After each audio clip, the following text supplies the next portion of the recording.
Hi, I'm Abbey Scott reporting for MaximoTV at the single most important event of the year, the roast of David Hasselhoff. Now I'm talking Knight Rider, Baywatch, it's all happening right here. Now let's check out the boardwalk. What do you think David's such a ladies' man? I don't know. He just has such charisma. I remember when I was auditioning for Baywatch, I was doing The Price is Right. And Holly Hallstrom, who is a staple on The Price is Right, told me, she warned me, she's like, I dated him when he was Snapper, because he was Snapper on Y&R. No, but, all the ladies loved him, and I went on to love him as well. What would you roast him on? All the 5 a.m. wake-up calls, because in Storyline, I was married to him, and he always wanted the early wake-up calls, which, it was horrible. Like, I was up at like 3:30 in the morning, so... Anyway, I give him a hard time about that and how sure he was that the water was a little bit warmer than it was. I went in and I got hypothermia, so. Pamela, you were roasted. What advice do you give David? I was going to say not take it personally, but how could you not? You have to realize that people are making fun of that image, that caricature that you've created of yourself, and to not take it too personally. David knows how to handle comedy because he is very funny himself. So I would just say, David, just laugh, and I know he's going to. David doesn't need to be worried about any topic because all topics about his life have already been exposed over the years. He's been a star for over 30 years, so I think he's pretty used to having his human frailties exposed. I think people don't know what a jokester he is, and what a comedian and what a good sense of humor he has. I think people never really get to see that. So do you think he's going to take it well tonight? I think he's going to take it very well. I hope so.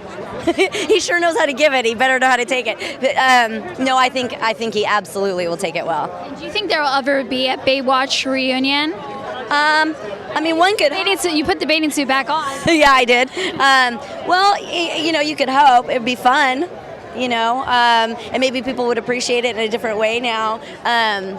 It's amazing. No, I love the show, so I hope so. That would be fun to watch. George, if you took David out for a drink, how much do you think the tab would be? It wouldn't stop, First of all, he'd be drunk when he arrived. So it would be less expensive on his part, but me to catch up to him could be the war debt. That's the problem. It would probably take me a week to catch up with how he's already lit and ready. Best David Hasselhoff memory? Oh my goodness. When I first set foot on the soundstage, well, I had met him first when I came to read with him for the producers, and I think we knew we had something special right then. But the first day on the set, his enthusiasm and his exuberance, it's a magical thing, and it ended up being such a great team. And I think we're all thrilled that the show has become such an iconic, legendary show. But who could ever predict that, right? We knew we had something special the first day, but it's really become such a wonderful novelty and fans all around the world, and we're just thrilled. What game show do you think he should host now that he got kicked off America's Got Talent? Maybe America's Got Tolerance to Alcohol would be a good show for him, I think. What should he be most embarrassed about? Most embarrassed? I don't know. There's so many things. The list is so long, it would be difficult to really pick just one. I would think maybe having an emergency room built into your new house would probably be something that I'd be embarrassed about. Would you have the Hasselhoffs on your show? No, they have teeth. I met him when I was doing America's Got Talent, and I can honestly say I don't have any stories. I've never seen him in person do anything bad. What does he have to be most embarrassed about? Well, I think they like him in Germany because they don't speak English. They don't know what he's saying.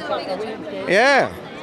He is big. Did you see how big he is over there lying there? He's quite a strapping man. He's he comes across very strong and powerful. Do you think this is going to be a hard night for him to take all the criticism? I mean, there's a lot of stuff that he could be embarrassed about. We could all be embarrassed about a lot of stuff. So, no, he's a pro at it. He's good. So if you were roasting David, what would be your main focus? The girdle. The most amazing thing about Baywatch is that it was one big family, and from Pamela Anderson all the way down to Jeremy. Jeremy was a 9-year-old kid, he's a single parent, and he became my surrogate son. And the whole family and they're all here tonight. It's amazing. We had a show. We actually did like an I Love Lucy characters together. My man and Becky Mears? She's supposed to. David, right to your left, David, straight ahead, David. Oh, yeah, straight ahead, David. David, to your left, David, over here. David, that big smile.